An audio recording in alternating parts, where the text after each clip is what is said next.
So I will tell you a synchronicity story that happened to me, which is one of the strangest things I've heard of. I've heard many synchronicity stories. And it does lend itself to something like an explanation.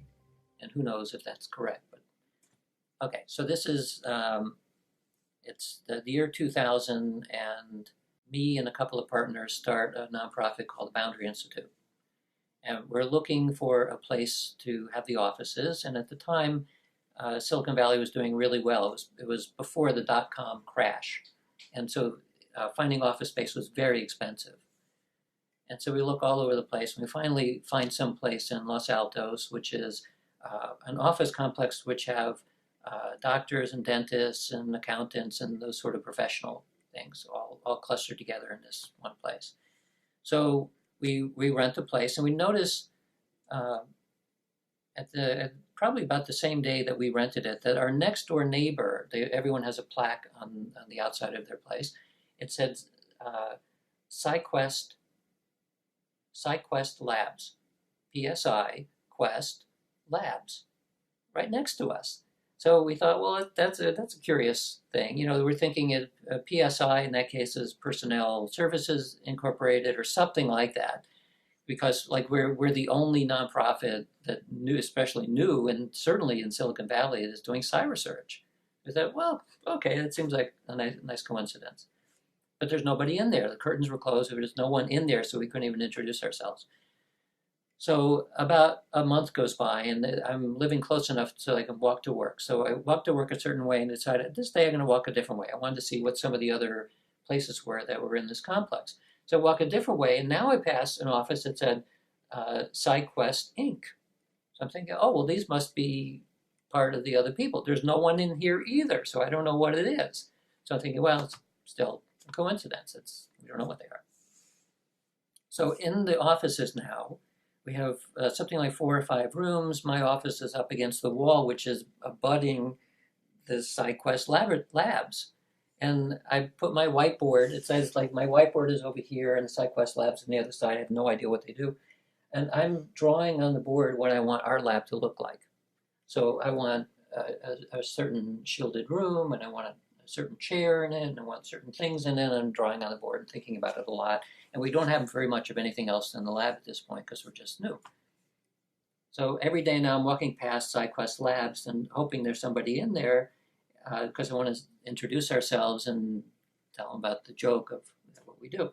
So finally I see somebody in there and knock on the door, and the person opens the door and I say, "Hi, my name is," and I thought that he was going to have a heart attack because he opens the door, his mouth drops open, and before I can introduce myself, he said, "Dean Radin?" And now, of course, I'm confused because how could he know who I am? Because we have never met before. I don't recognize this guy.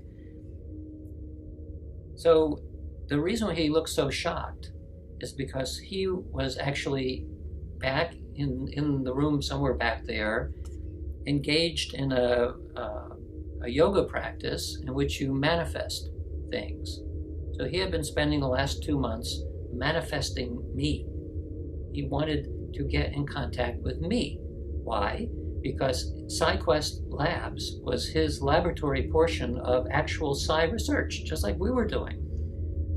And the other place was his office. So it was his office, and this is his laboratory. And he is his own for-profit psi research lab, of which there probably no other one like it anywhere in the world. So the guy who started this, his name is John Krakauer. He's the guy who developed the Apple PowerBook. So he did pretty well at Apple. He cashed out, and he decided he wanted to do what he always wanted to do, which was to do cyber research. But in order to both get money and to develop his business, he wanted to attract certain people to be on his board of directors, including me. He had no idea that I was in Silicon Valley. He had certainly no idea that we just put a place next to his lab. So after he got over the shock, and after I got over the shock, because when he told me this, I felt very disoriented. Like, what do you mean you were dreaming me into existence? I thought I had free will and just came over to the door.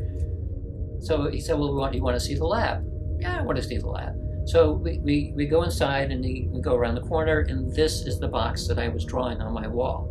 And this box, this laboratory, with there's a shielded room with a certain kind of chair in it, like a captain's chair, a bunch of stuff in there. This is on the other side of the wall where I was drawing what, so I was kind of manifesting, or clairvoyance, what I wanted, which was there. It was like right next door. And this freaked us out majorly. And then so I told the other people and the other members of our group, and they all freaked out. I mean, because this is impossible. There are no cases. It's like a probability of 0 that you can't have this sort of thing happen. So John and I were thinking then, well, how could this synchronicity possibly have occurred? And we thought that it actually seems a lot like a gravitational attraction. That we both have very high intensity. He's drawing me in. I'm literally drawing what I want. And it's as though we're like, your intentions are a gravitational density that that pull things together. So we're like orbiting around each other, orbiting, and eventually we settle together just like you would in deep space. The things clump together because the intensity of the intention is warping space-time. And we end up 2 research places in the world next to each other, right next to each other. So, who knows what's really going on there, but very strong intention on his part, very strong intention on our part to do what we wanted, to what I wanted, which was the lab next door. Because now we didn't have to do anything because I drew it in and he drew me in, and that's the strangest synchronicity that I know of. That's incredible. Yeah. So I've heard a lot of other people with stories like this, and it's meaningful to the individual. This one is strange on its own rights because of the a priori unlikelihood of 2 things like this clumping together right next to each other. So it's like intention and gravity, mass, something. If it really is consciousness that's emerging into the world at large, and you have 2 very high intentions that are manipulating consciousness emerging into the world, and it does create something like a gravitational vortex that sucks it together.